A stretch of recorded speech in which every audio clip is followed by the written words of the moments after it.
सभी को नमस्कार। आज हम क्लास 10th के एक इम्पोर्टेंट टॉपिक पर बात करने जा रहे हैं और इस टॉपिक से आपका जो बोर्ड एग्ज़ाम होता है उसमें 4 नंबर के क्वेश्चन आते हैं। बहुत ही सरल टॉपिक है और हमारी डेली लाइफ डेली रूटीन से रिलेटेड भी है। दिन में हम पता नहीं कितनी बार घड़ी देखते हैं, समय बताते हैं, दूसरों से पूछते हैं। ठीक है, इस टॉपिक को अच्छे से तैयार करने के लिए या इससे आपको 4 अंक प्राप्त करने के लिए 2-3 चीज़ें ध्यान में रखनी है। पहली चीज़ तो ये, जो शब्द मैं लिख रहा हूँ वो शब्द आपको ध्यान में होने चाहिए। पहला शब्द पादोन, दूसरा सपाद, तीसरा सार्ध और एक और वादने। वादने का अर्थ होता है बजे। ठीक है, पादोन का मतलब होता है पौने, सपाद का अर्थ होता है सवा और सार्ध का मतलब होता है साढ़े। ठीक है, ये शब्द आपको क्या होने चाहिए, याद होने चाहिए। और इसके अलावा 1 से लेकर 12 तक संस्कृत में गिनती 1 द्वि त्रय चत्वार पंच षट सप्त अष्ट नव 10 एकादश द्वादश। ये इतनी चीज़ें आपको अगर याद रहेगी, आपके 4 नंबर एकदम पक्के हैं। ठीक है, तो चलिए हम शुरू करते हैं। इसको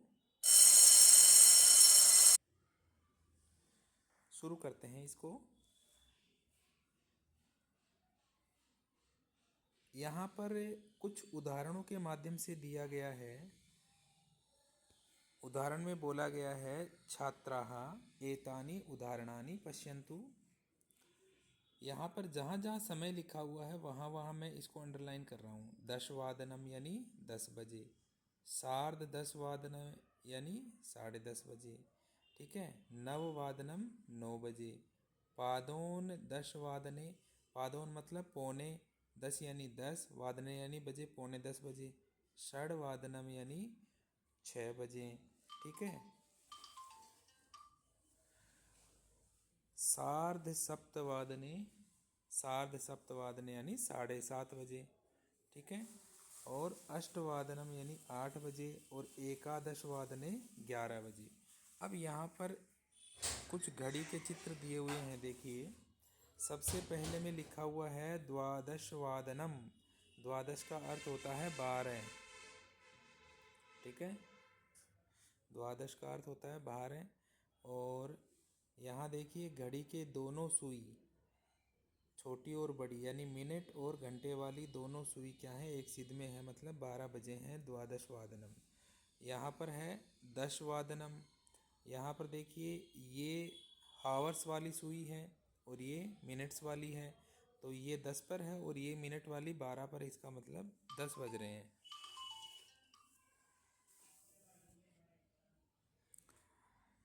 इसके आगे देखो सपाद सप्तवादनम।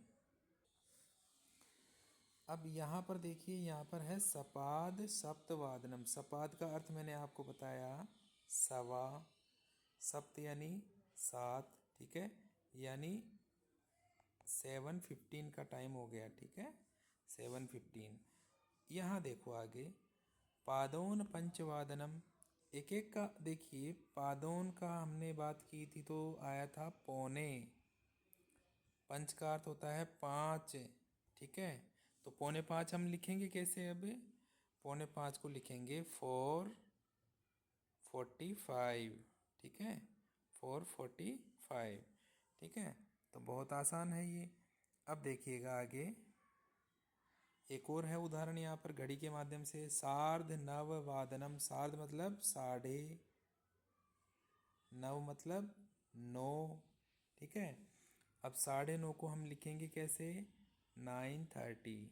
ठीक है, एक चीज़ का और विशेष ध्यान रखना है कि जिस प्रकार से आपके सामने अगर मान लो सेंटेंस इस तरह से आता है और सेंटेंस में अगर टाइम दिया हुआ है तो वहाँ पर वादने लिखना है। अगर लिखा हुआ आता है तो हमें केवल अंकों में जो टाइम होता है वही बताना है, बाकी वादने ऑलरेडी लिखा हुआ है तो हमें वहीं तक रहना है। जैसे यहाँ पर है 10:15 बजे हैं, ठीक है, तो 10:15 को आप लिखेंगे सपाद सपाद 10, वादने लिखा हुआ है आगे, ठीक है। जैसे यहाँ पर देखिए ये रहा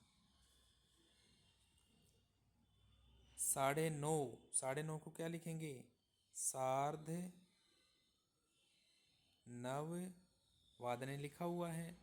4:45 यानी 4:45, तो क्या लिखेंगे पादोन पंच, वादने लिखा हुआ है।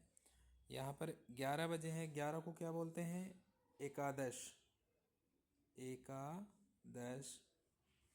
और 8:15 को क्या बोलेंगे सपाद अष्ट वादने, वादने इसमें लिखा हुआ नहीं है इसलिए हम जोड़ेंगे इसमें सपाद अष्ट वादने, ठीक है, ये हो गया।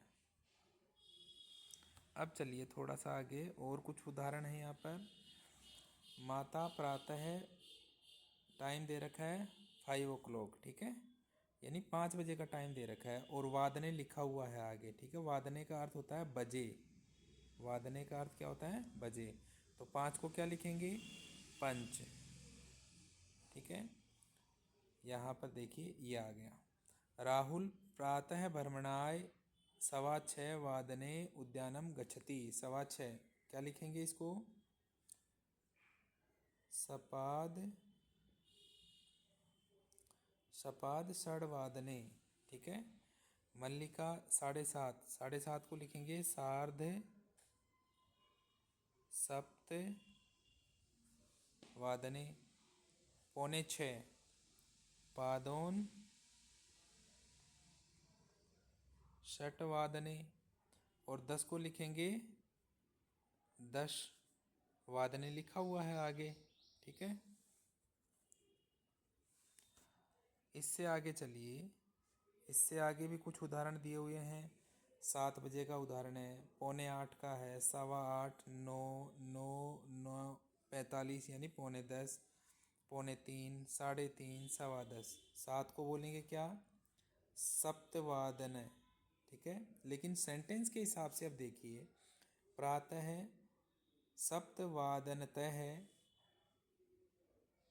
पादोन अष्टवादन पर्यंतम विद्यालय प्रार्थना सभा भवती, यानी प्रातः 7 बजे से लेकर 7:45 बजे तक विद्यालय में प्रार्थना सभा होती है, ठीक है। जैसे कि यहाँ पर देखो ये दे दिया 8:15 को बोलेंगे हम सपाद अष्टवादनतः, वादनतः लिखा हुआ है, हमें केवल सपाद अष्ट लिखना है और यहाँ पर केवल 9, यहाँ पर आ जाएगा वापस 9, यहाँ आ जाएगा पादोन 10, 9:45, यहाँ पर 2:45 है तो पादोन 3, और यहाँ पर क्या आ जाएगा सार्ध 3 या 3, और सपाद 10 वादनम, 10:15 को लिखेंगे सपाद 10 वादनम, ठीक है। आगे चलो, आगे भी कुछ उदाहरण दिए हैं। 5 ये हो जाएगा पंच, 6:15 को क्या लिखेंगे सपाद षड्वादने, ये देखिए यहाँ पर दिया हुआ है। 7:30 को सार्ध सप्तवादने, 9:45 को पादोन 10 वादने, 4 को चतुर्वादनम या चतुर्वादने, ठीक है। 4:30 को सार्ध चत्वारवादने या सार्ध चतुर्वादने, 5 को पंच, 9:30 को सार्ध 9, और यहाँ पर 9:45 और ये 5। तो कुल मिलाकर आप समझ गए होंगे स्थिति क्या है। स्थिति सिचुएशन ये है कि आपको केवल और केवल क्या करना है, कुछ शब्द याद रखने हैं। जैसे कि मैंने शुरू में बताया, एक तो सपाद, ठीक है, एक सार्ध, एक पादोन, ठीक है, और इसके अलावा 1 से लेकर 12 तक की आपको गिनती याद रखनी है। बस इतना सा काम करना है और आपके 4 नंबर एकदम क्या हो जाएंगे, पक्के हो जाएंगे। ठीक है, तो आज के लिए केवल इतना ही। धन्यवाद।